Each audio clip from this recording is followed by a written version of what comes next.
Welcome to Prove It. I'm Megan O'Connor. And I'm Mary Cummings. This is the podcast for people who know that they were meant for more, but just don't know how to achieve it. Every week, we bring you real conversations, proven strategies, and that kick in the ass you didn't know you needed to become the person you really want to be. Today, I want to talk about hiring. Okay. And a little bit, obviously, on my first experience in making my hire, which was 2 years ago. I hired my first, at that time, it was just like a part-time assistant. And before that, I had just people, doing a little bit of transaction coordination. Independent contract. Yeah, it wasn't at the level that I at when I did my first VA. So failing pretty quickly, I think that everybody should know what I know. Yeah. And I didn't. I've always leveraged off this piece of transaction coordination, and I don't know how to do that job. So she had experience in that space, and I just, okay, great. She knows how to do it. Just assumed, right? Just assume that this is going to be perfect. Everything's going to work out. And obviously, very quickly, it wasn't that way. And I learned a lot very quickly about the slowing down to speeding up. So what happened? Break it down. Like, what made you first realize that you needed to hire someone and not just outsource this to independent contractors? Like, what was the turning point of, okay, I need to bring somebody on my team? And then once you started that process, what did it look like from day one? Yeah. So from the basically just like contracting out, I know that I needed somebody that could be with me full time, right? Because I just had too much going on. I don't know how to do transaction coordination. I never learned the skill. So I can't teach it. And I can't, like, I've always leveraged that piece out just through like people here and there, but never at this level. And you started on a team, right? So yeah, as part of a team, It had already done for me. Yeah. So I just never learned, nor did I ever want to learn that skill. I just knew that was always going to be a piece that I leveraged off. But as you grow and as you get busier and busier, you really need to have one person doing everything in that space for you. So when I made the hire, I just thought she could go off and running, and it didn't work that way because I obviously had expectations about how I wanted things done. Obviously, we talked about control in previous episodes. Yeah. And it just took, I learned a lot. I learned a lot about what I don't know, and I didn't have the right systems and processes in place to be able to teach her. So I'm like, okay, well, if I don't know how to do this piece, then how can I help her grow and be into a better place to do her job more efficiently, because it was really just a hot mess starting off. Yeah. And your first hire is really hard. So they say that the first person that you want to hire is somebody known as a generalist, like somebody who you bring a problem to and they find the solution. But finding somebody like that is really hard. Like we call it a unicorn in our industry. Like it is, because it's so rare to find somebody that can just understand, that you just brain dump to and they get it. Yeah. I had one employee who, throughout my last couple of years of working, she was actually my best friend. So she just knew, like, I would be like, all right, this is what I have going on today. This is what I need. And she's like, got it. And she would just create a system. Unfortunately, she has since started her own business. So right. I mean, people that can do that typically go out and do their own thing. Right. But yeah, I mean, finding somebody like that is really difficult. So most of the time you are going to have to slow down and speed up and like actually task somebody with things or give them a system to follow. Right. So how did you get to that point? A lot of patience that I didn't know that you have to learn to have, right? And the thing that I really love about, and she's still with me today, and this is 2.5 years later. That's awesome. And the thing that I love about her is she's very resourceful. if she doesn't know how to do something, she'll figure it out. Yep. And that was a really big quality in our relationship that I loved about her. So it's just been like I had a coach for her, and then we're fortunate to have like online classes at Keller Williams for her to be able to tap into. She was with transaction coordination mastermind people. So I knew I was smart enough to know I don't know what I don't know in this, but I knew that I had the resources in order to help her improve. And then another piece of this was obviously marketing. I do a lot of marketing in my business, and that was part of her job description that she had to do as well. So in terms of, some commercial business that I do, she has to make brochures, and that was another piece of, oh my gosh. When she first sent me over something, I looked at it and it was a hot mess. And she's never done that part before. And I kept sending it back to her. And I was like, the information in here isn't right. You have the information within the MLS. I want you to look at what your mistakes are and then make it better, because this is absolutely unacceptable. And I wanted her to use her brain. I wanted her to figure out how to make it better, how to get the data correct, instead of me just, because if I was she was never going to learn, in my opinion. If I was just saying, needs to be that's just her fixing something. Yeah, I wanted going her, through that red pen. I wanted her to be able to develop something and to think about what her mistakes are, grow from it, and go from there. And it took us in this specific brochure probably a dozen times going back and I was losing my mind, because I just wanted it to be right from the day one. And it was never going to be that way, because I never taught her how to do something like this. And she was just trying to figure it out. And obviously where we are today, she does it perfect the first or second time, because I'm always changing things too, right? So it's just, if you don't have a system in place to set somebody else for success, then it's going to fail.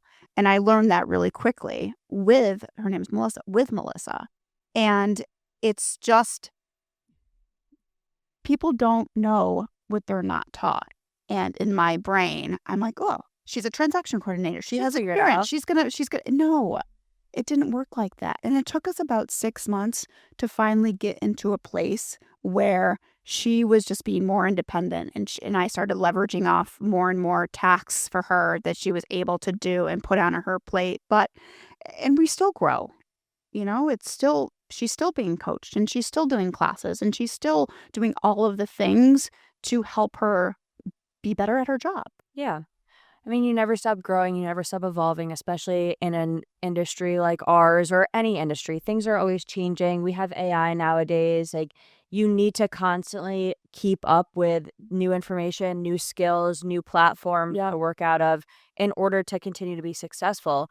And I think this really goes back to that generalist type of person, because everybody, like, each different job has a different skill set. And as real estate agents, most real estate agents hate transaction coordination and hate systems and hate spreadsheets.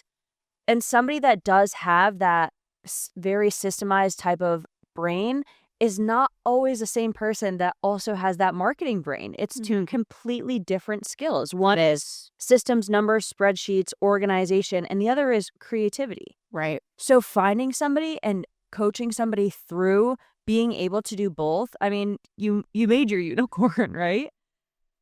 It's a work in progress, and it always is. But what I learned from the beginning to where I started and where I am now is it always is slow down to speed up, because I'm always, I'm good at what I'm good at, and that's real estate, people, being in front of anything that on the back end and creating. I love systems. I love spreadsheets. I love numbers. I don't want to create any of it. Right. I want somebody to create it for me. You want to look at it. Yes. I'm like, this is amazing. Thank you. This is going to be it. But that's not the way my brain works. Right. So I know that I need to leverage that piece off to somebody else that can do that. And I just assumed that, oh, she knows how to do it. No, she doesn't, Megan. She doesn't know exactly what you need. She's not going to read your mind.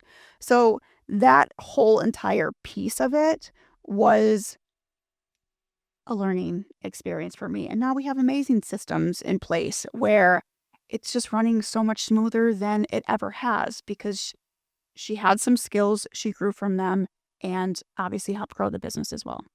Yeah, so anybody that hasn't made their first hire yet, or maybe they have made a hire and it wasn't successful for them, I think a lot of it stems out of the fact that people hire when they're in desperate need of help. You're running around, your life is chaotic, and you know you need help, but you don't exactly know what you need help with. So the first step is really getting clear on the tasks that you don't like. So starting out, making a list. These are the tasks that I hate doing or that I don't know how to do. And actually listing them out on a piece of paper. Like you need to create a job description. You can't just be like, I need help and then find somebody to help you.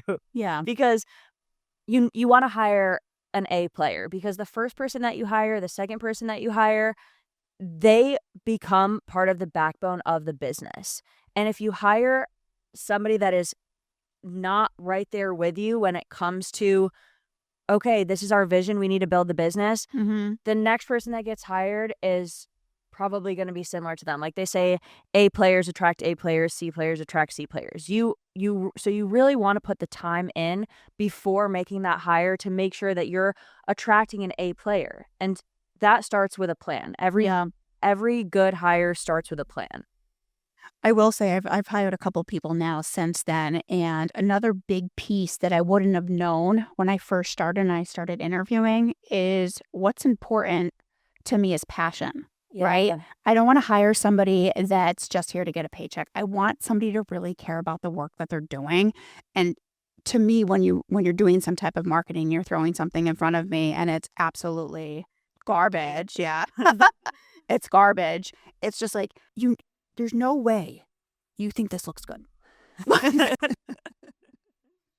So it's really finding, to me, that's an important piece because I have so much passion in what I do. I want to feel that every morning when I come in and I'm on my calls and I'm like, you just want to feed off the energy. And I didn't know when I was in the hiring process that piece was so important to me. Energy is everything. It is, because I come in hot.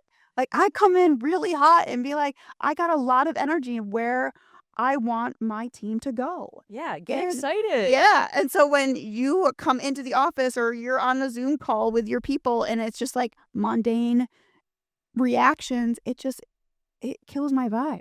Yeah. So in the hiring process, I really learned, as I've kind of failed through a couple different times, is that passion in this business is extremely important to me, and a lot of other skills can be taught. So my hiring process starts off with my first question, be like, why are you here? Like, what makes you tick? Are you here to get a paycheck? And I'm trying to get out of that person really what drives them. Yeah. I mean, when you think about growing a business in the long term, the first people that you hire can either make or break your business. They can scale you or stall you. And in the long term, those first hires, if they are the right people, they're going to be with you and they are going to help you grow your business. And they're lucky to be that close to the founder of the business. And, you know, talking about building a team of 10, 20, 50 people, your A players are right there with you and they are just as important to the growth of the business as you are, because Right. they're your direct reports. Like, Yeah. you're speaking to them on a daily basis. You're brain dumping. You're like, this is my vision. And if those people aren't on the train with you, train's not going to go very far. Exactly. Last week, I was in Austin for Gary Keller's top agent mastermind, and you're sitting in this room at this. I believe that there was probably 75 people in this room. Sitting in this room, the common denominator in what we talked about in terms of failures is hiring talent, because it's such a hard piece in getting the right fit in your business. And the room that I was in was all solo agents that do, I mean, obviously a lot of business, but these people have 6 hires. So it's like there's one person doing obviously the face-to-face and the appointments, Right. but then there's all the leverage that's on the back end and people that have showing assistants. I have somebody that a good colleague of mine that lives in Philadelphia. She's a driver. Oh my Yeah, gosh, she that's was awesome. because she was driving so much to her appointments, she was missing out on those opportunities to be able to work throughout her day. So a couple times, a few hours a week, she hires a driver to drive her around to all of her appointments so she can work in the car. So it's just crazy and how much leverage you can actually take that to Yeah. when you're a solo agent. So I just thought it was really cool and more humbling that everybody seems to struggle with this piece. It's hard to find the right fit because what you feel when you're all excited about this new hire, it doesn't always work out, and that's okay too. It doesn't, but increasing your chances throughout the hiring process will help you in the long run once you're in that spot of slowing down to speed up and you're actually on the other side of it and you have made that hire and you're struggling through things. You want to make sure that you're struggling through with the right person. Yeah. And you're going to know, I mean, like you said, it took you about 6 months to realize, all right, we're going to be okay. Mhm. But in those 6 months, you do have to have patience. And especially people that do need to hire somebody to create systems for them, it's going to be a little bit more painful Right. because you're building while trying to train and you're building these things together. So, getting really intentional about what tasks do I need to be completed, and then who is the type of person that I want to complete them. Mhm. And that's something that I had to learn the hard way of like, I've had employees that they did their job. There was nothing wrong with the things that they were doing. They learned the tasks, but they were missing that personality piece. Like you said, the energy, the passion. And you realize once you do get through those 6 months and things are going okay, but they weren't necessarily the person that I wanted to be in my co pilot seat. Right. I wanted somebody who shared a vision with me. Something else I learned in class, and this is you hear this time and time again, but I guess I was just again made aware of it is fire quick, Uh-huh. which is really hard. It is. Because you want them to succeed in the space, and when you see somebody trying to better themselves but sometimes people are never gonna be more than what they are, and that's okay too, and not everybody is a good fit for what you thought you wanted or needed, and you're evolving into a different place, and when you find a personality that just doesn't align, the model shows us fire quick. I know. And the hardest people to fire are the people that aren't, Right. they're trying, they're not doing anything wrong. Like I was talking to my coach and I was talking through firing somebody and she's like, they're not terrible. If they were terrible, it'd be easy to fire them because they're really missing the mark on everything. And you'd just be like, well, this person's useless. Yep. It's not going to work out. They're middle of the line, and there's nothing wrong with that. Some people, that works for them, they clock in every day, they get their paycheck, but when you are the founder of a company, when you are starting a business, you really do need that employee that's right there with you, and, if they're not that, you do have to realize it because you always know in the back of your mind, like, this Mhm. person isn't the right fit for me, and Mhm. the longer that you hold on to them, the more it's gonna hurt in the long run because that's less time that you have training the next person that maybe is that right fit. Yeah. Another thing that I struggled, and again, this is gonna go back to control, is trust. Trusting your I'm gonna just say Melissa, trusting getting to a place where I really trust Melissa to leverage off the important pieces, communicating with your clients, that's a big deal to me, right? She now does my bookkeeping.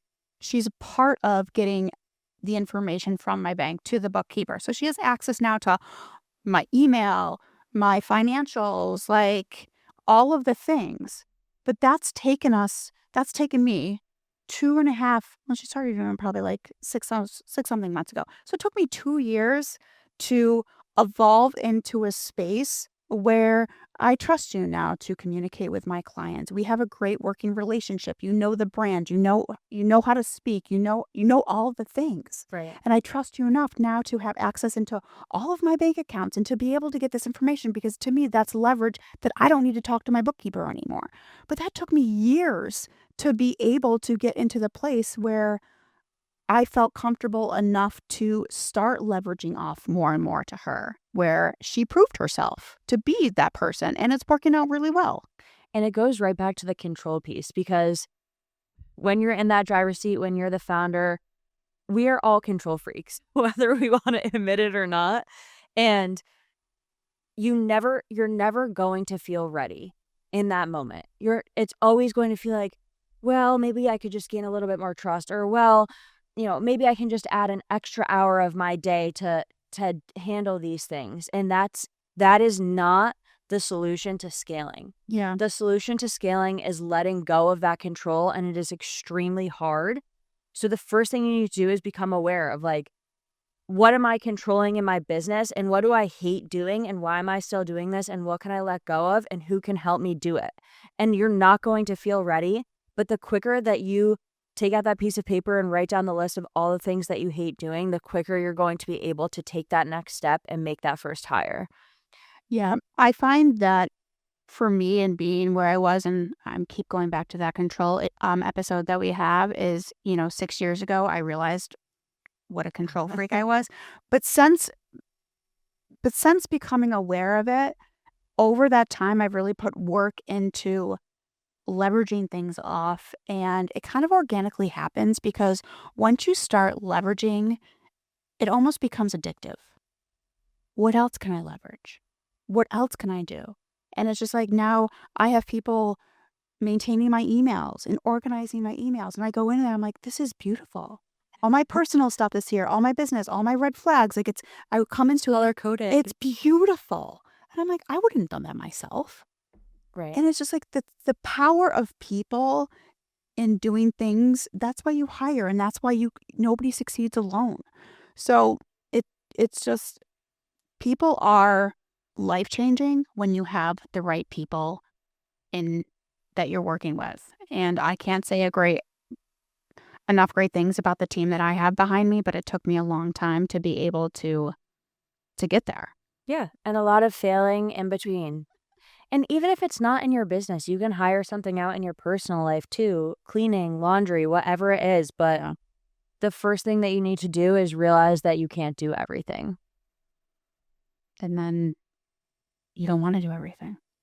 Yeah, I stopped wanting to do everything, and that's where it's almost become so freeing that let's just keep leveraging off to where you can be in a place that all you're doing in life is what you want to be doing and not all of the back end stuff that brings you pain. yes. That's the goal for me.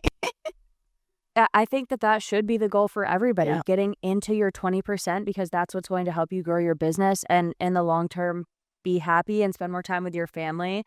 So this podcast is about proving it. It's not about just listening and thinking, oh, yeah, that sounds like a good idea, or maybe I should do that. This podcast is about implementing the things that you learn, because it's really hard to do. And so we're here to hold you accountable and help you take that first step. Hiring is hard, and even the financial piece of hiring, that's a big step. Huge. I remember when I was going through the hiring process and I went 3 steps forward in trying to get the hire, and then I went a step backwards. Wait a second, this isn't the right time. And it was the right time. And I was probably 6 months before the right time. Right. And it's just like the faster you hire is the faster I've grown. And since I've done these hires, my business consecutive over the last 4 years has grown like almost 20%. And I couldn't be that person By yourself. by myself and not leveraging off all the things with the Leslie and Melissa that I have behind me. Like, my time's only my time. Exactly. Yeah, so it's time for you guys to prove it. The first thing you need to do is what we talked about. Write down that job description. Write out a list of things that you hate doing and who you think could help you fill those gaps. And you know what I also like to do when I'm looking at hires is who is you in 2 years, right? Yeah. Like, who do you want who's your mentor? Who do you like? And go to that person and ask for like, hey, I'm looking to make this hire. any recommendations on who I should be talking to or what I should be looking for, because that was really helpful when I started through the process and pushing through that ceiling. And it gave me just that much more confidence that I was ready for that next step. Yeah. Who do you want to become and who is going to help you get there? Yep. And talk to the people who have already done it. Yeah. It's always like a good, I like to talk about, the experts. Where do you want to go? Where are you going? And moving the needle just a little bit every day. Yeah. And it's a huge decision because you're not just hiring an assistant, you are hiring somebody that is going to help move your business to that next level. So do the work on the front end and hopefully it'll pay off on the back end. The work isn't hard. It's just what most people won't do consistently. If you're ready to master your mindset through small, intentional shifts, keep tuning in. And if you've ever considered how real estate could help evolve your financial future, it's time to have a conversation because you know you are meant for more. Now prove it.